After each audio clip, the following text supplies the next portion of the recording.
안녕하세요. 저는 얼마 전 이혼하고 아이들과 살게 된 평범한 40대 여성입니다. 정말 아직도 이혼한 과정을 생각하면 미치고 환장할 일이지만 사람들이 진짜 이런 나쁜 사람들에 대해 알아야 할 것 같아서 이렇게 사연글을 쓰게 됐어요. 저와 남편은 정말 평범한 사람들이었고 평범하게 결혼을 하게 된 커플이었어요. 둘 다 평범한 월급쟁이였고 본가가 같은 동네라는 공통점 덕분에 더 빨리 친해졌죠. 정말로 모난 곳도 없고 시댁에 문제가 있는 것도 아니었어요. 친정도 시댁도 잘 사는 편은 아니었지만 둘 다 비슷했으니 그게 더 낫다고 생각했죠. 그런데 10길 물속은 알아도 한 길 사람 속은 모른다잖아요. 시댁 사람들이 그런 사람들일 줄이야 상상도 못했죠. 처음으로 이상하다는 것을 느낀 것은 결혼 4년 차였을 때예요. 남편이 휴가를 앞두고 있던 여름에 몸을 만들겠다며 8kg짜리 아령을 들고 운동하다가 발가락에 아령을 떨어뜨려서 발가락 골절을 입게 됐어요. 불행인지 다행인지 엄지발가락은 다치지 않았지만 나머지 3, 4, 5번 발가락이 부서졌어요. 발가락 뼈뿐만이 아니라 발등뼈도 문제가 생겨서 결국 수술을 해야 했고 핀도 박아야 했죠. 한마디로 대공사였어요. 나오는 병원비와 수술비는 그때그때 생활비에서 냈고요. 실비보험을 제가 내고 있었으니 당연히 실비보험에서 돈이 나올 거라고 생각했거든요. 그런데 수술비가 생각보다 많이 나와서 생활비가 좀 모자라더군요. 여보, 얼마 전에 보험 청구하지 않았어? 진단금이랑 수술비 그거 나왔으면 나한테 줘야 해? 우리 지금 생활비 너무 모자라. 그거? 일단 신청은 해놨는데 한번 알아볼게. 조금만 기다려줘. 그런데 생활비 많이 모자라? 이번 달 초에 당신이 교육 듣는다고 40만 원 가져갔잖아. 그것 때문에 좀 힘들어. 저와 남편은 통장을 합친 건 아니었어요. 결혼하면서 오랫동안 몰던 중고차를 팔고 새로운 차를 사느라 대출을 받았고 집을 구매하면서 또 대출을 받았죠. 남편 앞으로 150만 원 넘게 대출금이 들어가고 있는 실정이라 필연적으로 제가 생활비를 부담하고 있었거든요. 그러다 보니 이런 식으로 돈이 나가면 제 월급에서 돈을 더 써야 하는 일이 생겼던 거죠. 그날의 대화는 대수롭지 않게 넘어갔어요. 그런데 수술한 지 2주가 넘어가는데도 보험금이 나오지 않더군요. 퇴원 시에는 입원비 관련한 보험금이 나와야 하는데 말이죠. 답답한 마음에 남편에게 먼저 말을 꺼냈어요. 혹시 보험 어떻게 됐어? 혹시 결격 사유라도 있었던 거야? 그런 건 아니고, 그런데 병원비 많이 나왔어? 우리가 모아놓은 돈에서 좀 빼서 쓰면 안 될까? 그 돈으로 써도 상관은 없는데 그래도 보험이 왜 안 나오는지는 알아야 할 거 아니야. 당신 보험이 생활비에서 나가는데 도움이 안 될 것 같으면 없애는 게 맞고 더 좋은 데로 갈아타면 되니까. 그렇게 말하면서 남편을 봤는데 남편은 곤란한 얼굴을 하고 있더라고요. 거기에서 뭔가 있는 것 같다는 생각이 들었어요. 남편이 원래 손해보는 걸 싫어했거든요. 계산을 꼼꼼하게 잘하고 관리도 잘하는 사람인데 보험 하나 가지고 저런 곤란한 얼굴을 하는 건 중간에 문제가 있다는 이야기잖아요. 그래서 남편을 추궁했어요. 보험 약관 한번 보여줘. 문제가 뭔지 내가 찾을 테니까. 여보, 그냥 이번 한 번만 넘어가면 안 될까? 나도 말하기 좀 그래서 그래. 도대체 뭐 때문에 이렇게 당신이 저 자세로 나와? 다음에도 이런 일 없으리란 보장 없잖아. 그러면 그때마다 생활비 뭉텅이로 날아가는 거고. 그럼 보험은 왜 넣어? 빨리 보여줘. 남편이 아무것도 안 하고 지켜만 보길래 저는 답답한 마음에 중요한 서류를 넣어두는 서랍부터 열어댔어요. 그리고 제가 원하던 서류를 찾았죠. 그런데 남편 실비의 피보험자가 남편이고 계약자, 즉 계약을 체결한 사람이 심으로 되어 있더군요. 게다가 수익자도 시모였어요. 저는 설마 하는 마음으로 남편을 쳐다봤어요. 남편이 고개를 푹 숙이더군요. 설마 어머님이 청구 금액 다 가져간 거야? 당신 이거 처음부터 알고 있었어? 그거 나 사회생활 시작할 때 엄마가 아는 사람 통해서 받아준 거거든. 그래서 결혼 전까지 엄마가 돈 내주고 있어서 일단 엄마가 계약한 거기도 하고 나도 별 생각 없었지. 남편 말에 제가 답답한 듯 남편에게 따졌어요. 결혼 전이야. 어머님이 돈 내셨다 하니 보험금 나온 걸 드린다는 게 잘못됐다거나 나쁘다고는 생각 안 해. 그렇지만 결혼 후에도 어머님이 그걸 가져가신다는 걸 알았으면 이 보험을 어떻게 고칠 생각을 해야지. 돈은 우리 생활비에서 나가는데 혜택을 우리가 못 받는 건 문제가 있는 거잖아. 그렇긴 한데 엄마한테 이야기하는 것도 좀 그렇고 이번만 그냥 넘어가면 다음에는 이야기 한번 해볼 테니까. 분란을 피하고 싶은 건지 남편은 계속 다음에 하자고 미루더군요. 저는 그럴 생각이 없었어요. 수술비에 입원비까지 보험에서 다 나올 거라 생각하고 편하게 돈을 써댔는데 그 여파로 지금 당장 생활비가 모자라게 생겼으니까요. 어머님한테 가서 이야기하자. 이건 나중에 해야 할 일이 아니라고. 나중에 또 문제 생기면 어떡할 거야? 여보, 그러지 말고. 말리는 남편을 이끌고 시댁으로 갔어요. 시모가 뜬금없이 찾아온 저희 부부를 보고 묻더라고요. 무슨 일로 이런 시간에 찾아와? 연락도 없이. 어머님, 이 사람 보험 청구한 금액 어머님이 다 가져가신 거 사실이에요? 제 말에 시모가 눈을 새초롬하게 뜨더니 딴짓을 하며 말하더군요. 내가 그 보험 들어준 계약자니까 당연히 나한테 돈이 다 들어오지. 내가 들어준 거 아니냐?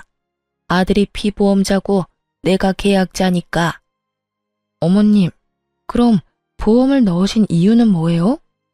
보험을 왜 넣다니? 당연히 아플 때 도움되라고 넣었지. 지금 그걸 어머님이 가져가시는 바람에 도움이 하나도 안 되고 있어요. 저희 생활비 펑크 났거든요. 그리고 아픈 사람은 남편인데 왜 남편한테는 도움 하나도 안 되고 어머님한테 돈이 들어가는 건지 솔직히 이해가 안 돼요. 계약을 그렇게 했는데 그럼 어쩌냐?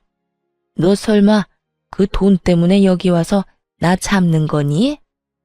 잡는 게 아니라 확실하게 하고 넘어가려고요.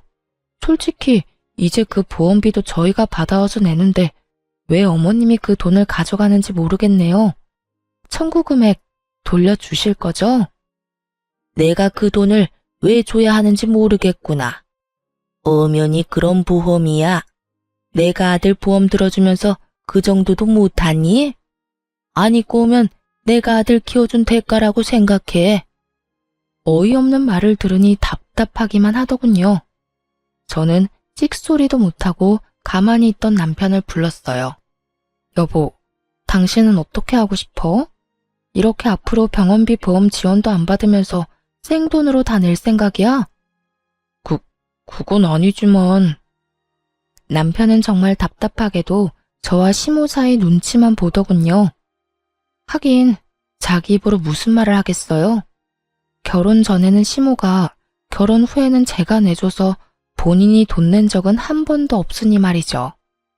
남편에게 말해서 안 될 것 같아서 시모에게 단도직입적으로 말했어요. 그러면 계약자를 남편 이름으로 변경해주세요. 수익자도 당연히 남편으로 해주고요. 남편이 애도 아니고 자기 결정권 없는 사람도 아닌데 굳이 계약자 피보험자 나눌 필요 없잖아요. 그리고 무엇보다 돈을 우리가 내고 있으니까요. 내가 왜 그렇게 해줘야 해? 너희 참 이상하구나. 그럼 여태껏 내가 낸 돈은 어쩌라는 말이니? 지금 이 상황에서 이상한 건 어머님이시죠. 설마 아들 아픈 걸로 용돈벌이 하시려는 건 아니죠? 제 발언이 조금 강했던 건지 시모 얼굴이 완전 황당하다는 듯 벌겋게 달아오르더군요. 무슨 말을? 이 상황이 딱 그거잖아요. 정작 아픈 아들이 돈 다 내고 치료받았는데 보험은 어머님이 다 먹겠다는 말이 그 뜻으로밖에 안 들리잖아요. 제가 어플 체크해보니 여태 보험비를 아예 안 받았던 것도 아니고 그 전에 받으신 것만으로도 내신 금액은 돌려받으신 것 같은데요. 제 말에도 시모는 아무 말 없이 입만 꾹 닫고 있더군요. 더 이상 말하면 자기 얼굴에 똥칠하는 것밖에 안 되니 뭐를 새로 일관하려는 느낌이었어요. 그 모습에 저도 마음 단단히 먹었죠.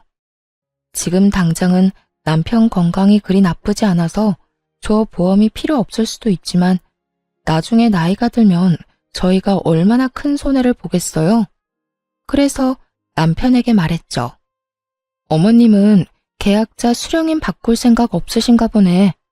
그럼 어쩔 수 없지. 퇴원하고 당분간은 시댁에서 지내. 당신 다리 다 나아서 목발 없이 다닐 수 있을 정도 되면 그때 집으로 와. 그 전에는 집에 돌아올 생각 말고. 여보, 그게 무슨 소리야? 무슨 소리긴. 어머님이 보험금 다 가져가신다잖아. 나는 생활비로 병원비, 보험비 다 내고도 보험금 못 받는 사람 됐으니 당신 수발까지 못 든다는 말이야. 어머님이 그 큰 돈 다 가져가셨으니 어머님이 알아서 당신 간병해 주시겠지. 나는 돈 날리고 무보수 노동까지는 못해. 게다가 당신 집에 있으면 돈만 더 나가고. 어머님이 받아가신 돈만큼 여기서 신세지다가 와. 어머님도 고생하세요. 이 사람 아직 해야 할 거 많아서 도와주셔야 할 거예요. 그렇게 말하며 제가 주섬주섬 제 물건을 챙기자 시모의 꾹 닫힌 입이 다급히 열리더군요. 너 그게 무슨 소리야? 내가 왜 아들 병간호를 해? 제 말 못 들으셨어요? 어머님이 받아가신 돈만큼 고생하시라는 말이에요. 계약자 변경 안 해주신다니 어쩔 수 없죠. 앞으로 남편 아프면 시댁으로 보내드릴게요. 안 아프면 좋지만 나이 들수록 아플 일만 남은 거 아시죠? 여보, 진짜 나 놔두고 가는 거야? 잠깐만. 이건 당신 책임도 있는 거 알지? 미리 이야기하고 어떻게든 했어야 하는 건 당신이지. 알아서 어머님 설득시켜서 돌려놓거나 아예 안 먹힐 것 같으면 보험 해지해. 나는 그 돈 계속 내줄 생각 없으니까 잘 해결하고 와. 그렇게 이야기하고 나와버렸죠. 솔직히 진짜 화났거든요. 그런 이야기를 저한테는 해야 하는 거 아닌가요? 그래도 안 보이니 속은 좀 편하더라고요.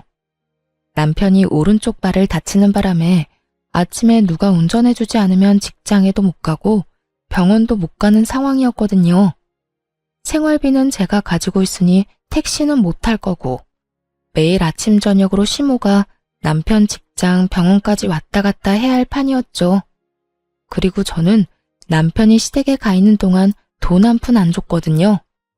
돈 받아간 사람은 따로 있는데 제가 돈을 줄 이유가 없잖아요. 그렇게 일주일을 버티더니 결국 시모가 남편을 돌려보냈더군요. 변경된 보험 계약과 함께 말이죠. 저는 원하는 걸 얻었고 남편도 자기 보험 자기가 찾아왔죠. 그런데 남편 얼굴이 생각보다 개운한 얼굴은 아니더군요. 왜 그런 표정이야? 이제 당신 아파도 걱정할 거 없는데. 그렇지. 그냥 엄마한테 좀 미안해서 그렇지. 미안하게 생각하지 마. 그게 이상했던 거고 지금 이게 정상인 거야. 다 큰 자식 아픈 걸로 돈 버는 건 좀 아니지. 비용도 우리가 다 내는데. 그리고 어머님도 분명히 이해할 때가 올 거야. 그렇게 이야기했더니 남편이 고개를 끄덕이더군요. 아픈 자식에게 더 해주고 싶으면 더 해주고 싶지. 자식한테 가야 할 것까지 모조리 뺏어오겠다는 생각을 하는 부모가 어디 있겠어요?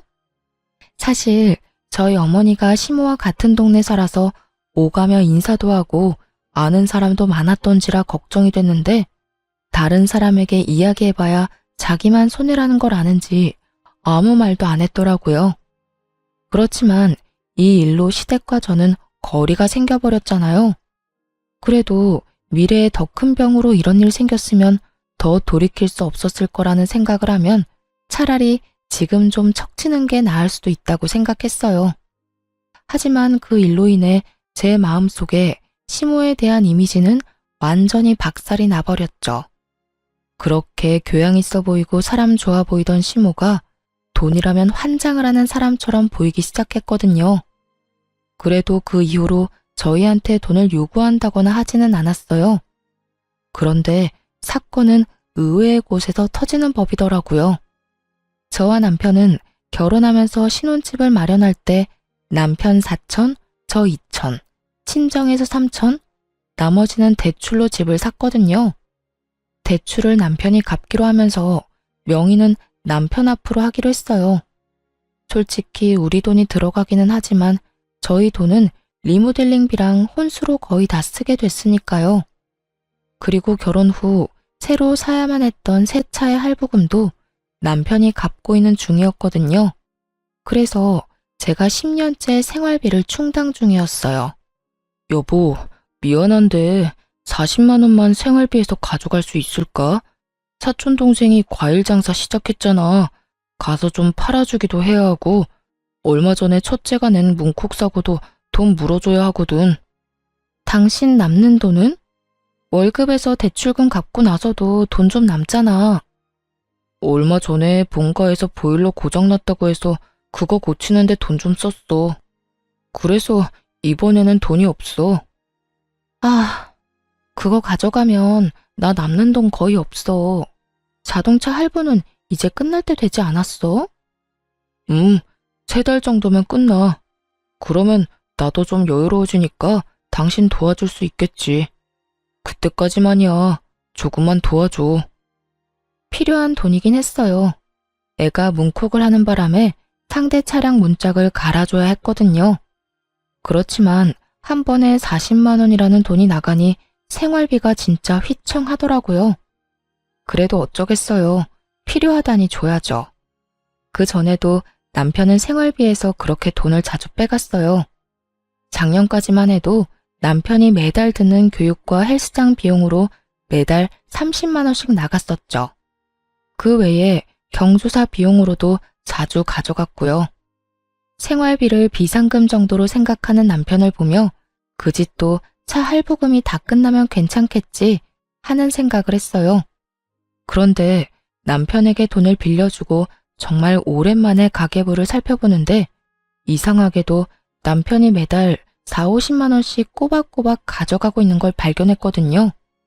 물론 이유는 다 달랐지만 정말 한 달도 빠짐없이 매달 가져갔어요. 그리고 항상 10일에서 15일 사이에 돈을 빼가는 걸 알게 됐죠. 이상하잖아요. 그래서 남편이 오래전에 만든 체크카드의 통장을 들고 통장 정리를 시작했어요. 하나둘씩 찍혀 나오는 내역을 보면서 저는 점점 입을 다물지 못하게 됐어요. 그 체크카드는 남편이 빚 갚는 용으로 사용하는 카드였는데 제게 빌린 돈이 그 카드로 들어가면 모조리 아파트 대출금으로 들어가더라고요. 게다가 아파트 대출금도 제가 생각했던 것보다 금액이 적었고 차 대출금은 이미 끝나 있더라고요. 순간 부들부들 떨리더라고요. 여태껏 150만 원이 넘는 금액을 대출금과 이자로 내고 있다고 생각했기 때문에 제가 생활비를 내고 있었는데 실제로는 모든 걸 다 속이고 있었다니. 남편이 계산을 잘하고 꼼꼼하니까 맡겨뒀던 일이 결국에는 제 살 까먹는 일이었던 거죠. 이걸 어떻게 할까 생각하다가 한 가지 좋은 생각이 떠올랐어요. 제 돈으로 대출금 갚는 걸 알게 됐으니 그걸로 하나 당당하게 요구할 수 있는 일이 생겼거든요. 여보, 우리 이 집 벌써 산지 10년이나 됐잖아. 이제 슬슬 공동 명의로 해줄 수 없어? 저는 야근 후에 집에 온 남편에게 그렇게 말을 꺼내자 남편이 순간 멈칫하더군요. 그러더니 저를 한번 슬쩍 보고는 다시 식사를 하며 말했어요. 그건 안 돼. 내가 돈 갚고 있는 거 알잖아. 솔직히 10년간 내가 다 갚았는데. 그리고 누구 명의면 무슨 상관이야? 우리한테 문제가 있는 것도 아니고 나 죽으면 어차피 다 당신이랑 애들 건데. 그러니까 누구 명의면 무슨 상관인데? 그러면 공동명의 해도 되잖아. 아니, 도대체 갑자기 왜 공동명의를 해달래? 10년간 아무 일 없이 잘 지내왔잖아. 내가 어제 당신 통장 정리하면서 알게 됐거든. 나한테서 받아간 돈 다 대출금으로 들어가고 있던데, 그리고 차 대출금도 벌써 다 갚았더만. 대출금 금액도 나한테 말했던 것보다 더 적고. 제가 그렇게 말하자 남편이 인상을 팍 쓰더군요. 그걸 당신이 왜 봐? 그거 사생활 침해야. 그럼 난 그거 모르고 내내 당신한테 뒤통수 쳐맞고 있어야 됐어? 당신 진짜 어이없다. 내 돈으로 생활비하고 대출금까지 갚았으면 당연히 내가 원하는 것 정도는 해줘야 하는 거 아니야? 왜 나만 죽어라 돈 대고 있는데? 그럼 이참에 말해봐. 나한테 가져간 돈이랑 당신이 원래보다 부풀린 대출금 다 어디로 가져가는 건데? 제가 그렇게 이야기하자 남편도 아무 말 못하더군요. 솔직히 공동명의를 안 해주는 이유를 모르겠더라고요. 내가 그거 다 봐주겠다고. 그러니까 공동명의 하나 해달라는 건데 그게 그렇게 힘들어? 막말로 내가 내 월급으로 내 용돈 썼어? 내 월급으로 생활비 하느라 모아놓은 돈도 많이 없는데 너는 나 몰래 뒷주머니 차고 있었잖아. 이 집에 기여하는 돈으로만 본다면 제가 남편보다 돈을 더 많이 내고 있었는데 말이죠. 남편의 저런 모습을 보니 저도 부글거렸어요. 그래도 해주겠다는 말은 절대로 안 하는 남편을 보며 저도 마음을 굳게 먹고 말했죠. 그래, 당신 맘대로 해. 대신 당신은 생활비 쓰지 마. 집에 있는 전기, 난방도 쓰지 말고 그것도 내 생활비로 내잖아. 아, 제발 좀 이런 식으로 유치하게 굴지 마.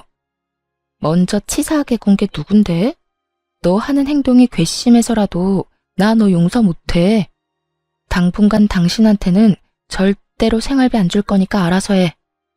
그 뒤로 정말 남편에게 1원 한 푼 안 줬어요.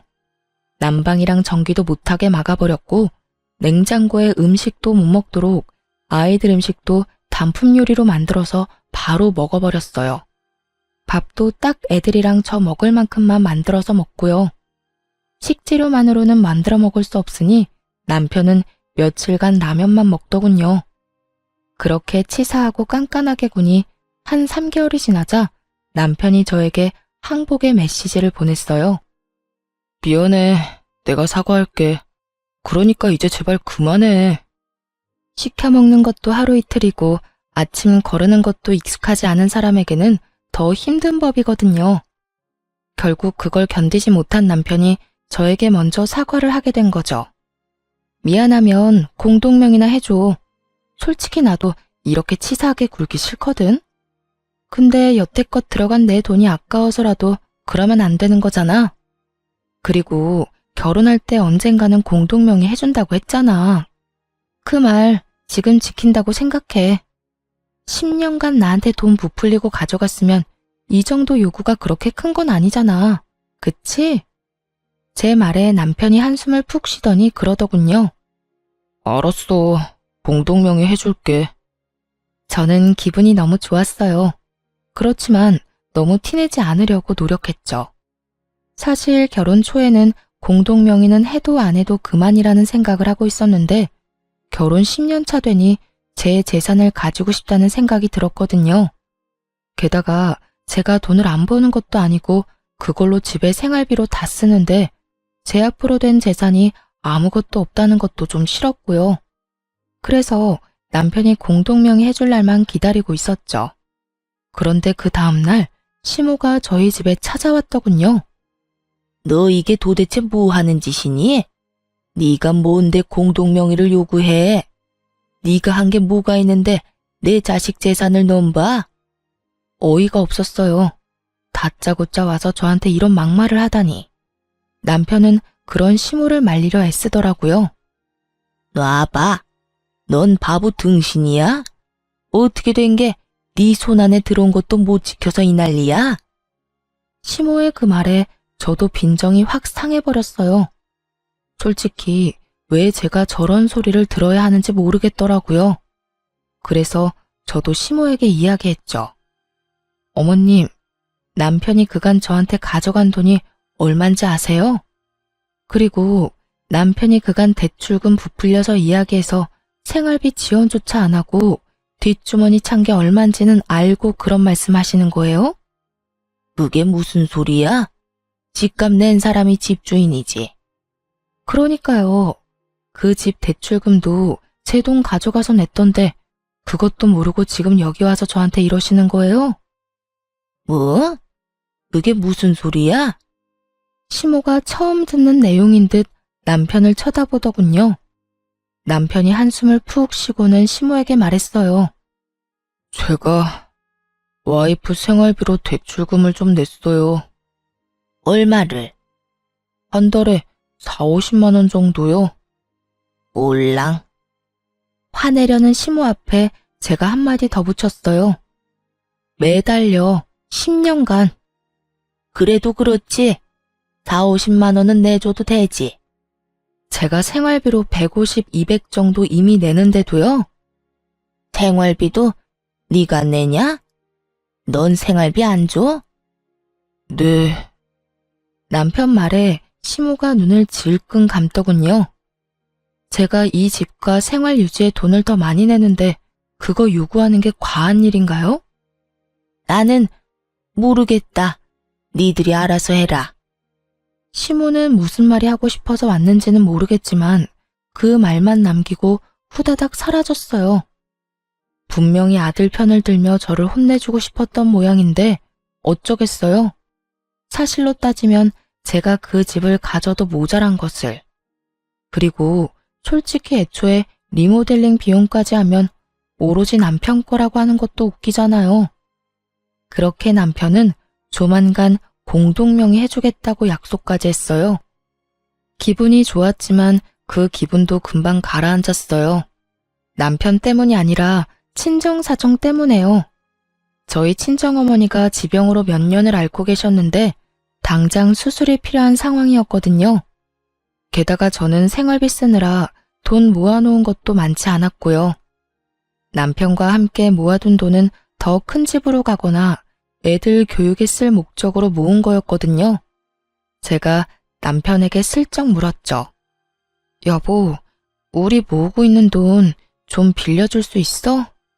우리 엄마 이제 곧 이식 수술인데 수술비가 너무 많이 들어서. 장모님 이식 수술 잡혔어? 그런데 어쩌지? 그 돈 지금 빼면 더 손해야.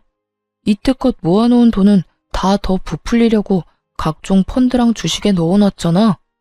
지금 팔면 원금도 보전 못해. 남편이 난색을 표하며 안 된다고 하더군요. 그거 말고 지금 모으고 있는 돈들은 그냥 적금만 깨면 되니까 괜찮잖아. 그래도 그건 우리 집에 문제 생기면 사용할 비상금이잖아. 그걸 장모님 수술비로 주는 건 좀... 처남은? 처남은 돈 없대? 걔 이제 막 결혼했는데 무슨 돈이 있겠어? 그러지 말고 좀 빌려줘. 엄마 수술하고 나면 조금이라도 갚아줄 테니까. 안 된다니까 왜 이래? 그 돈은 안 쓸 거야. 단호한 남편 답변에 속이 확 상했어요. 설마 제가 공동명의를 해달라고 했다고 그걸 이런 식으로 갚나 싶은 생각까지 들 정도였죠. 그럼 공동명의나 빨리 해줘. 꽥 소리 지르고 그날 대화는 그렇게 종료됐어요. 장모님이 아프다는데 괜찮냐는 말은 한마디도 없고 돈은 절대 못 빌려준다는 남편놈에게 우라가 치밀었어요. 그 다음날 남편이 야근하는 동안 저는 칼퇴근하고 집에 와서 남동생을 불렀어요. 누나, 엄마 수술비 어떡할 거야? 엄마 보험은 없나? 보험 있긴 한데 기대하기는 좀 어려워. 특약도 많이 없었고 그냥 기본이라.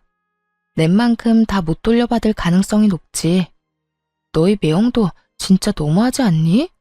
어떻게 장모님 아프다는데 돈 절대로 못 빌려준다고 그렇게 선을 긋고. 너무 그렇게 생각하지 마. 매형도 생각이 다 있겠지. 일단은 대출이라도 해봐야지 뭐. 그렇다고 엄마 저대로 수술도 못하게 둘 수 없잖아. 아버지 돌아가시고 우리 두 남매 키우느라 고생하셨잖아. 호강도 못 시켜드렸는데. 동생을 집으로 부른 건 반찬을 싸서 주기 위해서였어요. 올케가 입덧이 심했는데 저번에 저희 집에서 먹었던 음식이 너무 먹고 싶다고 해서 저희 집 반찬하면서 겸사겸사 양을 더 많이 해서 만들었거든요. 그래서 동생을 불렀는데 엄마 수술 이야기 때문에 커피 한잔하며 이야기하다가 시간이 좀 늦어졌죠. 남편은 아직 들어오지 않고 있어서 이만 동생을 보낼 생각이었어요. 반찬 양이 많아서 동생 배웅도 할 겸 지하 주차장으로 같이 내려갔어요. 엘리베이터 타고 내려서 동생 차에 반찬이랑 애기용 물품을 싣고 있는데 뒤에서 익숙한 목소리가 들리더군요. 그러니까 미친 거지. 왜 내가 모아둔 돈을 처가에 갖다 붓냐? 와이프가 정신이 나간 거지. 얼마 전에는 돈독이 올랐는지 집도 공동명의하라고 해서 난리도 아니었잖아. 아무리 봐도 남편 목소리였어요. 순간 벙쪄서 아무 말도 못하고 듣기만 하는데 가관도 아니었어요. 내가 나서려니 동생이 갑자기 조용하라는 제스처를 하며 폰을 꺼내 허둥지둥 녹음 버튼을 누르더라고요. 공동명의 해줬냐고? 내가 왜? 나 그거 해줄 생각 없어. 그냥 말만 그렇게 해놓은 거야. 안 해주면 지가 어쩔 건데? 진짜 괘씸해서라도 안 해줄 거야. 그리고 자기 엄마 아픈 걸 왜 내 돈으로 해결하려고 하는지 이해가 안 간다니까. 돈이 너무 아깝잖아. 어차피 곧 죽을 사람 병원비를 왜 우리가 내? 그리고 늙어서 그 수술비 정도도 마련 못해서 끙끙거리는 것도 웃기고. 여하튼 처가 식구들 진짜 완전 비호감이야. 이야기를 듣는데 귀가 썩는 기분이 들더라고요. 그런데 더 놀라운 이야기가 그 뒤에 나왔어요. 그리고 저번에 보험이랑 대출 와이프한테 걸린 거 생각하면 아직도 한숨 나온다니까. 그래, 그 보험 청구 금액 와이프 몰래 엄마랑 나눴거든. 병원비는 생활비로 내고. 근데 그거 안 준다고 쌩 난리를 치더니 결국 나 본가해버리고 가버리는 거 보고 완전 정이 뚝 떨어지더라니까. 그걸로 이번에도 비상금 잘 모을 수 있었는데 딱 걸려가지고 대출금도 와이프 돈으로 야금야금 잘 넣고 있었거든. 부풀려서 이야기해서 생활비도 와이프가 다 내도록 설계 다 해놨는데 말이지. 이번에 걸리는 바람에 다음 달부터 와이프가 돈 달라고 할까봐 그게 걱정이야. 누구랑 무슨 통화를 하고 있는지는 모르겠지만 제 속내를 그대로 드러내는 남편놈 목소리를 들으며 진짜 하늘이 무너지는 기분이었어요. 처음부터 제 돈으로 자기들 배를 열심히 채우고 있었더라고요. 완전 열이 받을 대로 받은 저는 씩씩대며 주변을 살폈어요. 남편은 제가 지하 주차장에 있을 거라는 생각도 못하고 통화 끝나고 올라가려고 통화를 이어가고 있더군요. 저는 올케한테 챙겨주려던 겉절이 김치의 뚜껑을 열어서 남편에게 다가갔어요. 낄낄대며 발끝을 벽에 툭툭 차고 있던 남편놈 얼굴에 겉절이를 확 부었죠. 으이씨, 뭐야? 겉절이 맞은 남편놈이 얼굴을 들어 인상을 쓰더군요. 그리고 그 앞에는 그 인상보다 더 더러운 표정의 제가 있었죠. 야, 너 우리 엄마 수술비 안 빌려준다던 게 돈이 아까워서 그런 거였어? 말해봐. 통화할 때는 말만 잘하더니 왜 꿀먹은 벙어리야? 저는 남편놈 멱살을 쥐면서 남편을 추궁했어요. 그랬더니 동생이 급히 저를 뒤에서 말리더군요. 누나, 참아. 이렇게 화낸다고 될 일 아니잖아. 누나가 일단 참아. 아이씨, 더 이상 나 열받게 하지 마. 지금 이 상황도 짜증내기 일보 직전이니까. 방구 낀 놈이 성질낸다고 딱 그거였어요. 지금 네가 짜증이 나? 그래, 내고 오늘 너 죽고 나 죽자, 열받은 제가 또 달려들자 동생이 말렸어요. 너 이대로 나 안 넘어가? 이혼해. 당장 이혼하자고. 이딴 식으로 너한테 돈 한 푼이라도 더 주면 내가 등신이고 바보 천치지. 누가 그런다고 겁낼 줄 알아? 이혼? 그래, 해. 하면 되지. 왜 못하겠어? 보나마나 내가 더 유리하다고. 진짜 미치고 환장하겠더라고요. 자기가 뭐라고 저렇게 당당한지. 저는 이악 물고 이혼 소송에 들어갔어요. 엄마가 아픈데 저놈 얼굴까지 보고 있다간 속에 천불이 날 것 같았거든요. 소송 진행 중에 엄마 이식 수술 날짜가 잡혔어요. 엄마한테는 이혼한다는 말 안 했거든요. 괜히 걱정하고 스트레스만 받으실까 봐요. 수술 다 끝나면 이야기할 생각이었죠. 수술 며칠 전 엄마가 저랑 동생 불러서 그러더군요. 혹시라도 수술 잘못되거나 문제 생기면 엄마 폰 안에 사진첩 봐. 엄마가 거기에 너희들한테 조금이라도 물려주려고 모아둔 것들 사진 찍어놨어. 비밀번호도 거기 같이 있고 사망보험금도 얼마 전에 물어보니 꽤 많이 나올 것 같고 모아둔 돈이랑 엄마 살던 집, 내 앞으로 된 시골 땅 팔면 너희 앞으로 3억씩은 돌아갈 거야.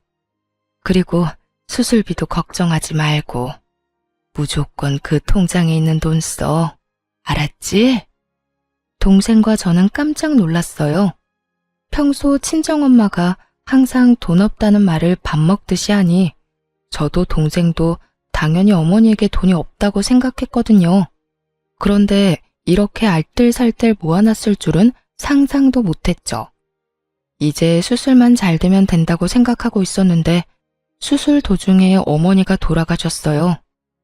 면역력이 너무 약해져 있어서 수술을 견디질 못한 것 같더라고요. 정말 너무 슬퍼서 동생과 한참을 울고 장례식도 어떻게 치르는지도 모르게 병원에 있던 장례식장에서 나온 분이 하라는 대로 예예 하며 전혀 실감도 못하고 있었어요. 그런데 장례식을 하는 이틀날 이혼 소송 중인 남편과 시모가 장례식장에 찾아왔더라고요. 슬픔이 분노로 바뀌는데 1분도 안 걸렸어요. 그래도 입술을 꽉 깨물며 어머니 가시는 길에 분란 안 일으키려고 조심하고 있었는데 남편 놈이 어머니 영정 앞에서 울고불고 곡소리를 내며 대성통곡을 하는 거예요. 동생과 저는 벙쪘죠. 저 인간들이 왜 저러나 싶었거든요. 남편이 저한테 오더니 제 손을 잡으며 갑자기 뜬금없는 소리를 하더라고요. 여보, 많이 힘들지? 다 괜찮아. 내가 곁에 있잖아. 저는 처음에 제가 잘못 들은 줄 알았어요. 지가 왜 날 걱정해요? 치열하게 한 푼도 안 뺏기려고 이혼 소송 중인데 갑자기 와서 챙기는 척? 착한 척? 환장하고 기가 차서 제가 물었죠. 이게 뭐 하는 짓이야? 당신이 여길 왜 와? 여기 와서 눈물 흘릴 자격도 없는 놈이? 저의 차가운 말에도 남편 놈이 제 손을 꼭 붙잡더니 그러더군요. 많이 속상했지? 내가 다 미안해. 이렇게 장모님 잃고 나니 당신이 얼마나 소중한지 깨달았어. 그러니까 우리 이혼은 없던 걸로 하고 다시 잘 살아보자. 점점 더 기괴해지는 남편놈 행동에 저는 이 인간의 의중을 알 수 없어서 궁금증만 생길 뿐이었어요. 다시 잘 살아? 당신이랑 내가 왜? 나한테 한 푼도 주기 싫어서 이혼 소송도 그렇게 지랄맞게 하고 있으면서? 그래, 당신 입장에서는 그렇게 생각할 수 있지. 하지만 다 당신을 위해서였어. 그리고 당신이 원하면 다시 재결합하면 바로 집도 공동명의로 해줄게. 그거 당신이 원했잖아. 남편놈 말에 미치고 팔짝 뛰겠더라고요. 갑자기 재결합 이야기를 왜 하냐고요? 근데 그 의문을 해결해줄 사람이 금방 다가오더라고요. 시모와 어머니의 친구분이셨어요. 어머니 친구분은 보험 설계사로 일했었고 지금은 일을 그만두셨는데 이분이 저희 어머니와 시모 두 사람을 다 알고 있었거든요. 아휴, 그래. 저번에 사망보험금 얼마 나오는지 알려달라고 전화했을 때도 너희 이혼 전혀 모르고 있었어. 그리고 네 시어머니도 둘이 진짜로 헤어질 생각 없어서 네 어머니한테 말 안 한 거라고 하던데? 둘이 잘 돼서 어머니 모시면 얼마나 좋아하겠어. 그 보험 설계사의 말을 들으니 이제 알겠더라고요. 이 인간들이 뭘 원했는지요. 엄마가 사망보험금 알아보러 전화한 후에 시모랑 보험 설계사가 통화한 게 틀림없어 보였어요. 보험 설계사가 엄마 재산에 대해 이야기했겠죠. 그러니 돈 때문에 지금 저한테 다시 재결합하자는 이야기였죠. 그리고 지금 이혼 소송이 남편에게 유리한 쪽으로 흘러가지는 않고 있었거든요. 남편은 제가 집값을 내지 않아서 재산 분할을 해줄 수 없다는 상황인데 제가 남편 계좌로 보내준 돈과 생활비에 쓴 돈까지 제가 쓴 금액이 더 많아서 남편 원하는 비율로 안 되고 있었거든요. 자기가 좋은 조건으로 승소할 수 없을 것 같으니 저를 회유하려는 것처럼 보였어요. 게다가 유산으로 돈이 많이 나온다니 그것도 노렸을 테고요. 제가 몰랐으면 몰랐지 남편과 시모의 행동과 생각을 모두 알고 있는데 이런 개수작을 부리다니. 제가 얼마나 만만하게 보였으면 이럴까 싶었어요. 그것도 보인이 된 저희 어머니 앞에서 아까워서 수술비 못 주겠다고 지 입으로 말하던 놈이 뭐가 그렇게 당당한지. 그런데 시모가 그때 제게 다가오더니 굉장히 슬픈 얼굴로 말하더라고요. 아가, 고생이 많다. 우리 애가 철이 없어서 이혼 이야기가 나왔다만 그래도 너희는 애를 낳고 산 부부잖니. 그리고 그렇게 큰 잘못으로 이혼하려는 것도 아니고 잠깐의 치기로 그럴 수 있으니 네가 이해하고 덮어주거라. 그 정도 흠은 살면서 아무것도 아니야. 뻔뻔하게 덮어주라는 말을 하다니. 시모도 남편만큼 뻔뻔하고 염치 없는 행동을 잘하더라고요. 그래서 저도 남편 놈과 시모 우라통 터지게 해주기로 했어요. 저는 남편 팔을 탁 쳐내고 말했어요. 내 대답을 들려줄게. 저는 그렇게 말하고 핸드폰을 꺼냈어요. 그리고 그 안에 저장된 녹음본을 틀었어요. 제일 큰 볼륨으로 말이죠. 여기 장례식장에 있는 모든 사람들이 들을 수 있도록. 그 녹음본은 동생이 그날 녹음한 거였죠. 자기 엄마 아픈 걸 왜 내 돈으로 해결하려고 하는지 이해가 안 간다니까. 돈이 너무 아깝잖아. 어차피 곧 죽을 사람 병원비를 왜 우리가 내? 그리고 늙어서 그 수술비 정도도 마련 못해서 끙끙거리는 것도 웃기고. 여하튼 처가 식구들 진짜 완전 비호감이야. 쩌렁쩌렁 남편 목소리가 흘러나오는데 사람들이 수군거리더군요. 하긴 그럴 수밖에 없죠. 여기 있는 손님들 중 엄마 손님과 시모의 지인이 겹치거든요. 기억상실증이라도 걸렸어? 네가 네 입으로 우리 엄마 수술비 안 준다고 했잖아. 그것도 돈 아깝다는 이유로. 그리고 그 돈이 온전히 네 돈이었어? 우리 둘이 같이 모은 돈이었지. 이게 내 대답이다. 알아듣겠어, 정신 나간 놈아? 이제 와서 재결합? 웃기고 있네. 왜? 엄마 죽고 나니까 이제 돈 나갈 거 없어 보이니 나하고 재결합할 생각이었어? 근데 어쩌냐? 너 같은 인성의 남자랑 결혼한 게 내 인생 최악의 선택인데. 2번 다시 몇 억을 너랑 같이 준다 해도 너랑 재결합은 없어. 제 말이 끝남과 동시에 장례식장이 웅성거리기 시작했어요. 설마 진짜로 저랬단 말이야? 저게 사위가 아니라 웬수지. 아이고, 저거 모르고 간 고인이 다행인 건지 불행인 건지. 세상에, 겉으로는 며느리가 잘못해서 이혼한다더니 그게 아니라 자기 아들한테 문제가 있었네. 아무리 그래도 처갓집을 저렇게 홀대할 수가 있어? 뒤에 이야기가 더 흘러나올수록 사람들의 이야기 소리는 더 커졌고 시모와 남편은 얼굴이 새빨개져서는 저를 찌를 듯이 노려보더군요. 제가 겁이라도 낼 줄 알았나 봐요.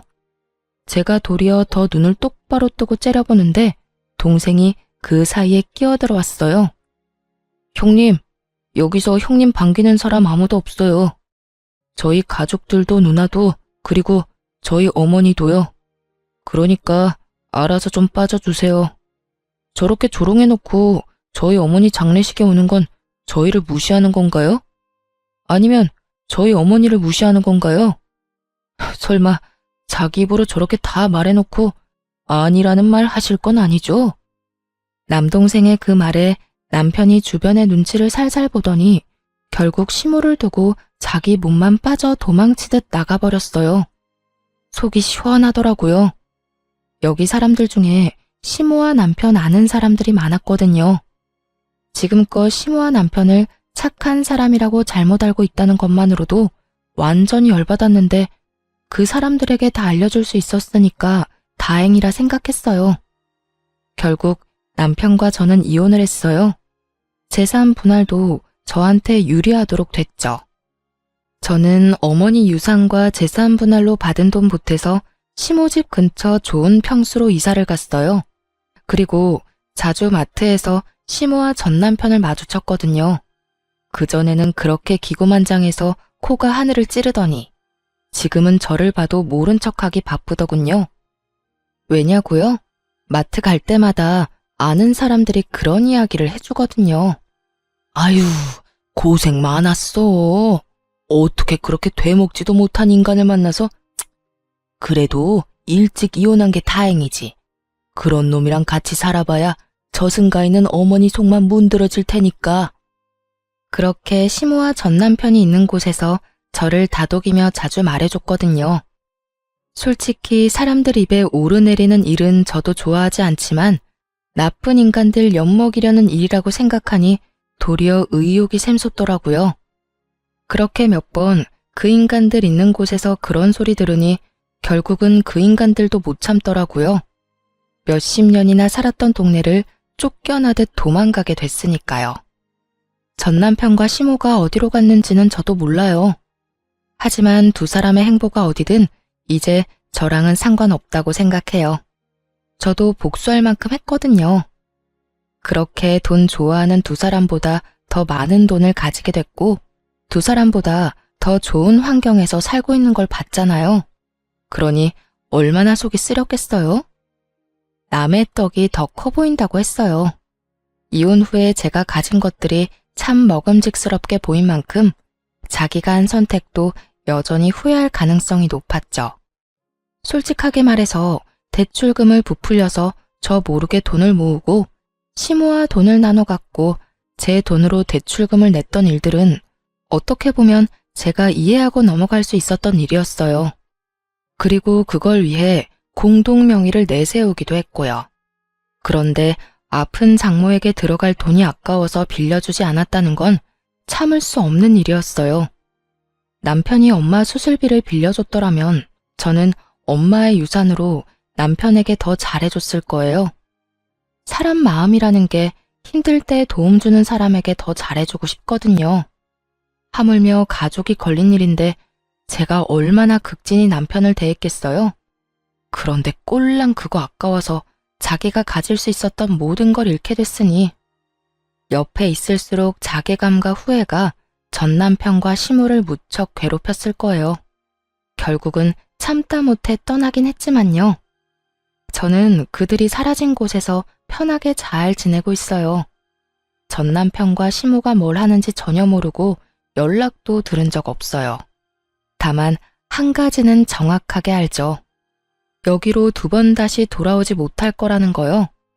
알게 모르게 좁은 동네였거든요. 제 결혼은 그렇게 확실하게 끝이 났죠. 여러분, 들어보니 어떠세요? 정말 세상에 이상한 사람 많죠? 겉으로만 봐서는 모른다니까요. 저도 남편이 저런 놈인지 나중에 알게 됐으니까요. 저도 그 일 경험 삼아 사람 보는 눈을 더 기르려 노력 중이에요. 오늘 사연은 저런 인간들도 있다는 걸 알려드리고 싶어서 쓴 거예요. 제 사연 재미있게 읽어주셨다면 감사합니다.